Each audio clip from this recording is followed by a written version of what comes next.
За өнөөдөр би та бүхэнд 24-р бодлогыг тайлбарлахаар бэлтгэлээ. За энэ бол бас бага боловсролын одоо 1-ээс 5 дугаар ангийн хэмжээнд нэлийн хүндөвтөр бодлогын тоонд тооцогддог.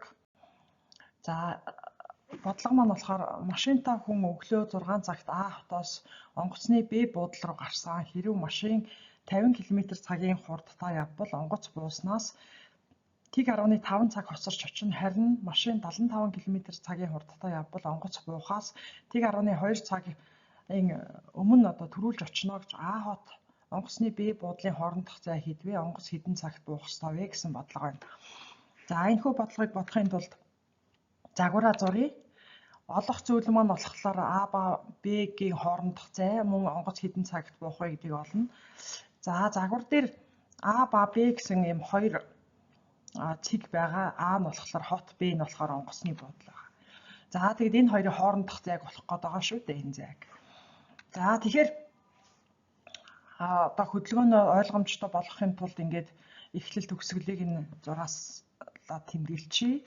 За тэгээд хэрвээ 50 км/цагийн хурдтай явах юм бол онгоц буухаас тэг 1.5 цагийн онгоц буухаас тэг 1.5 цаг хоцорно гэж байгаа. За тэгээд энийг ингээд яах юм бол ингэж тэмдэглэж болох юм.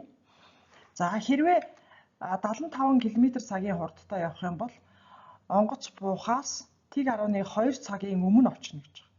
За тэгээд тэр өмнө очсон гэдгийг нь одоо яг онгоцны буудлын дээр энэ өмнө очсон гэдгийг ингээд чааш нь үргэлжлүүлээд явуулсан гэж сэтгэх юм бол энд тэг 75 км/цагийн хурдтайгаар тэг 1.2 цагийг туулна гэсэн үг болох юм аа.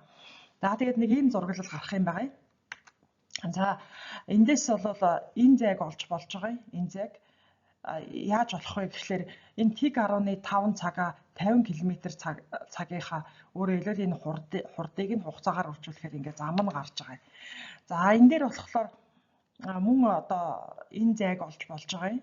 Яаж болох вэ гэхлээр 75 км/цагаа тэг 1.2 цагаар үржүүлэхлээр хурдыг хугацаагаар үржүүлээ зам гарч байгаамаа. За тэгээд ингээд энэ хоёр зай буюу өөрөөр хэлбэл энэ одоо хамгийн доотлолт байгаа энэ замаас энэ дээр байгаа энэ замыг хасаад өгөх юм бол эн чинь 40 гарахаар байгаа байхгүй юу. За тэгээ хүүхдүүдээ энэ дээр нэг хамгийн их эргэлздэг зүйл нь эндээс энийг хасахаар энд байгаа хоёр юмыг нэмж олоод байгаа байхгүй юу. Тэр нь одоо их ялгуур гिचээд ингээд нэмж олоод байгаа нь жоохон ойлгомжгүй санагддаг хүүхдүүдэд. Тийм учраас энийг сайн тайлбарлаж өгөх хэрэгтэй. Зурган дээрээс харахад ойлгомжтой байна. Энэ одоо хэрчмийг ийш нь авчираад авах юм бол зөрөө нь энэ дээр гарна шүү дээ. 25 дээр нэмэх нь 15 чинь зөрөө нь болж өгнө.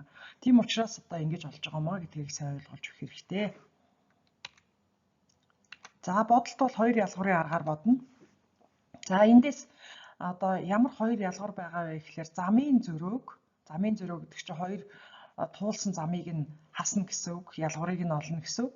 За тэгээ хурдны зөрөөнд хуваахад товлсон хугацаа гарна гэж байгаа. За хурдны зөрөө бол 75-аас 50-ыг хасна. Замын зөрөө бол эндээс энийг хасна шүү дээ. За тэгээд энэ хоёрыг яаж олсныг харъя. Хурдны зөрөө бол 75-аас 50-ыг хасаад 25 км/цаг гарсан байна. Замын зөрөө нь болохоор эндээс энийг хасч өгөхөөр одоо энэ зөрөө гарч өгнө шүү дээ. Тэгэхээр эн чинь юу гэсэн үг вэ гэхээр 25 дээр 15-ыг нэмээд тэр зөрөө маань олдчихж байна гэсэн үг. За тэгээд 40 км-гээд олдчихж байгаамаа. За тэгэхээр товлсон хугацаа бол 1.6 цаг гээд олдчихж байгаа. 1 цаг 36 минут гэсэн үг шүү дээ. За тэгээд А хот ба Б нисэх буудлын хоорондох зайг за энэ одоо тохиолдол нь одоо тооцоод үзчих юм бол 1.6 цаг гэдэг чинь товлсон цаг түүнийг 50 км/цагаар үржүүлэхлээр энэ гарна гэсэн үг. Энэ гарна гэсэн үг. За тэгээд энэ дээрээ энэ одоо дутуу энд байгаа энэ 25 км-ээр нэмэхлээр энэ А ба Б-ийн хоорондох зай гараад чинь 105 км гэж гарч байгаамаа. Энэ чинь 80 болоод энэ дээр 25-ыг нэмээд 105 км.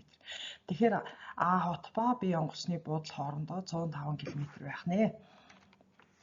За тэгээд онгоц 7 цаг 36 минутанд буухаар төлөвлөсөн. Энийг яаж мэдв гэхэлэр 6 цаг дээрээ товлсон хугацаа 1.6 цагаа нэмээд өгөхлөөр яг онгоц буух хугацаанд гарч ирнэ гэсэн. Бидний товлсон хугацаа гэдэг байгаа маань одоо яг машин хөдлөөд яг онгоц буух хүртэлх хугацааг л хэлээд байгаа хэрэг шүү дээ.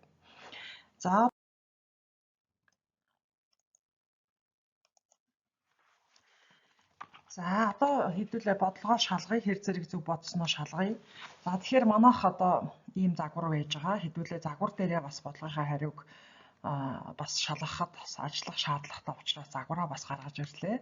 За эхний тохиолдолд яасан бэ гэхээр 50 км/цагийн хурдтайгаар ийм замыг туулсан байгаа.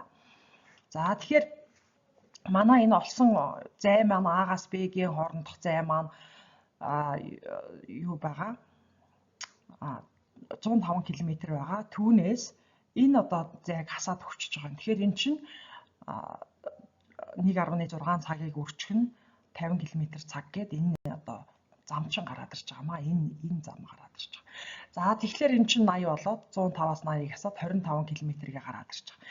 Тэгэхээр одоо энэ зай шүү дээ 25 км гэдэг чинь.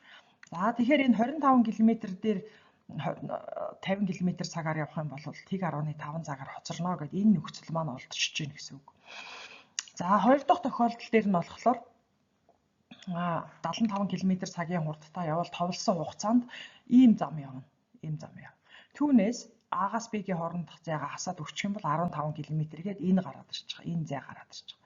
За тэгвэл одоо энэ 15 км/цагаа нөгөө 75 км 15 км-ээ 75 км/цагтаа хуваагаад өгчих юм бол одоо энэ хооронд зарцуулах хугацаа гараад ирнэ. Тэр чинь тэг 10.2 цаг гээд бодлогын нөхцөлтэй таарч байна гэсэн үг. Тэгэхээр бидний олсон 105 км гэдэг маань 1.6 цаг гэдэг маань үнэн болж таарч байна. Яагаад гэвэл нөхцөлөө хангаж байгаа учраас. Тэгэхээр энэ бодлогыг бодоход хамгийн гол одоо чухал санаа бол юу байсан бэ гэхээр энэ туулсан замын зөрөөг хурдны зөрөөнд хуваахад товлсон хугацаа гарч ирсэн гэсэн энэ одоо хоёр ялгарын аргыг бид ашигласан байгаа.